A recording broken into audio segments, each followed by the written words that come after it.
objective, and then we narrow it down to discipline in the school, discipline at home. And today we are going to have a continuation of that discipline that we've already started last week. Because when you want to talk about discipline, you cannot exhaust it in just 1 hour, 2 hours. So that's why we are back to continue with that discussion. And as usual, I have my panelists with me. They were with me last week. They are here this week as well. And then we now continue with the floor, and then we allow our next participant to tell us your name and the school you come from. All right. Thank you, everybody. I am Mr. Lami Sar, as I said earlier on, from Serekunda Lower Basic School. I'm very happy here today to be part of you. The subject tonight is about discipline at school. When we say discipline at school, here it means a lot. And I always say discipline in the absence of the cane is giving us no end of problems. Because if a child misbehaves at school, that child must be punished to avoid reoccurrence. All right? But here teachers are afraid of even telling children, you know, to do things that is connected with punishment. We have all had corporal punishment is out of it. Now, where are we going to? If a child misbehaves at school, you the teacher, you dare not to ask the child even to go out of the class, you know, for something that he has done which is not correct. Anything that is not correct is not correct. All right? In those days, I can remember in my days, my father used to take me to the teacher, and the teacher will punish me very well in his eyes. But now, that's not the thing today. Children go to school anytime they want. If they want, they listen to their teachers. If they want, they don't even look at them. Why? There is a reason. We have to look at ourselves and then try to go back, you know, to where we come from. Because when you are at school, you are there for only two things. That is to acquire knowledge and discipline. Knowledge without discipline, forget it. These things has not been happening in the past years. All of us have been to school. We know how we were treated by our teachers. And the gentleman have said, if you look at all these children misbehaving at school, they come from broken homes. A home where there is no father. A home where the mother has no time for the children. If a child has come from a broken home, what do you expect that child to be?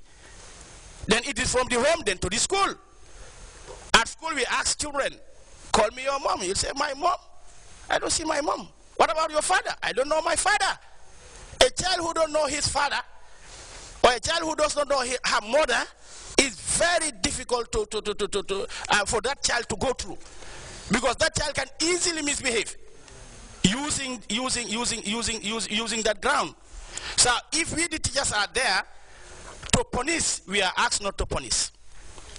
In fact, we are asked not to take them out for anything. If a child misbehaves, that is it. So do we have to go down on our knees and coax the children and tell them to do this, do that, beg them in their own interest? No.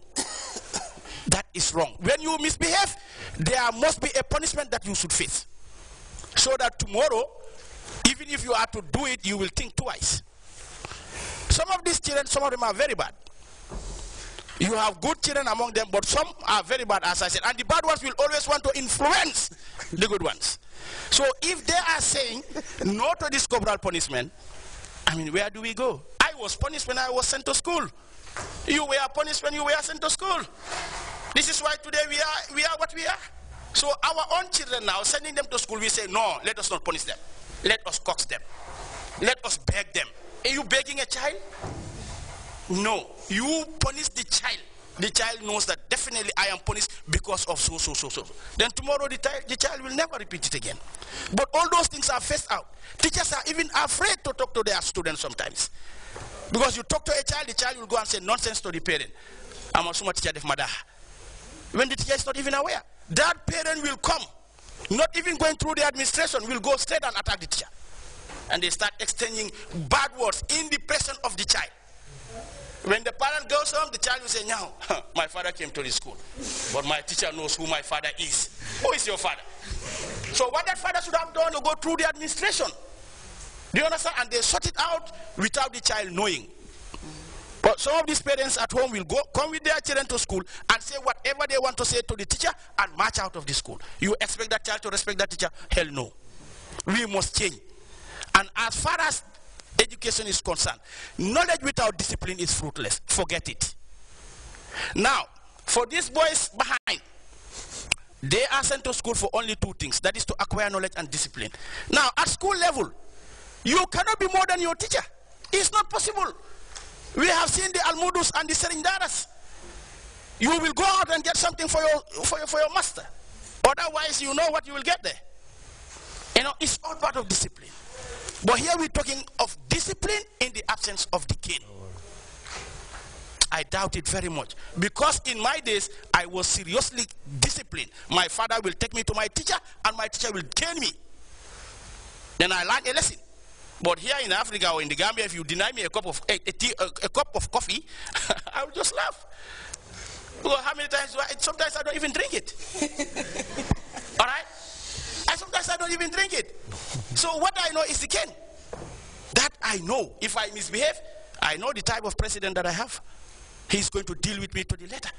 So let us inculcate that in the minds of the children. They are sent to school to acquire knowledge and discipline. Let the parents tell their children, these are the two things why you are sent to school. My child, I will tell you, I am sending you to school to acquire knowledge and discipline. The teacher is there to discipline you. The teacher is there to discipline you. But that is definitely what is lacking now. We will ever continue to suffer it. And this child's right. What right has the child? No, what right has the child? Because a child will come to school with a phone mobile. A very expensive mobile for that matter. When the teacher is teaching and the child is receiving calls, what do you expect the teacher to do? The teacher dares not to seize that mobile from the child. No. The teacher dares not to ask the child out of the class. What are we talking about here? And that phone is the parent who get the phone to the child. That is it. Take it. So who is the teacher to say no to that? In those days, the teacher is everything. Billahi, in those days, you know what I'm saying? Yeah. In those days, the teacher is the judge, the teacher is the master, the teacher is the father, the teacher is everything.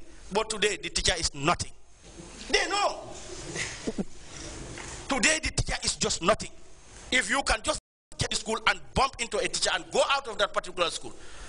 No, my brother, where do we go? Child's right. What right do you have? What right has the child?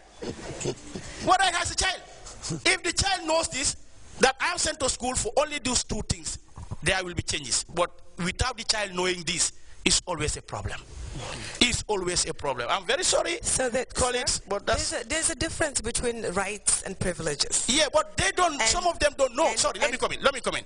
Some of these children, you talk to them, they'll say, if it's my right. They don't know what a right and a privilege is. So that's where they cannot distinguish between a right and a privilege. That's where we need to differentiate both, and you know, because we have to figure out a way to get through to these children.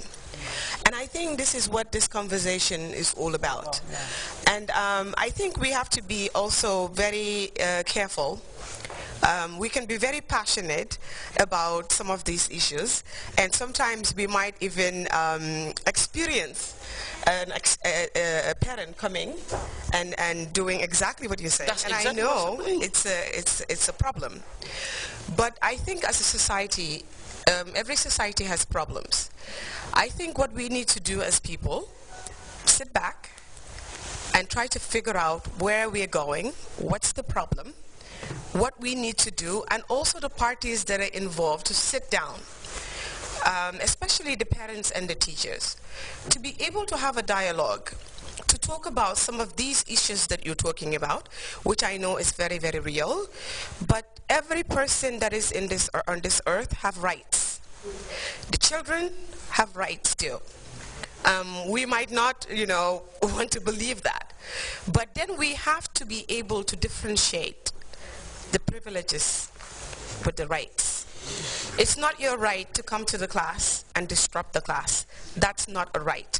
When you're talking about the rights of the child, you are talking about rights to education. You are talking about rights, the rights that govern children against violence, rights that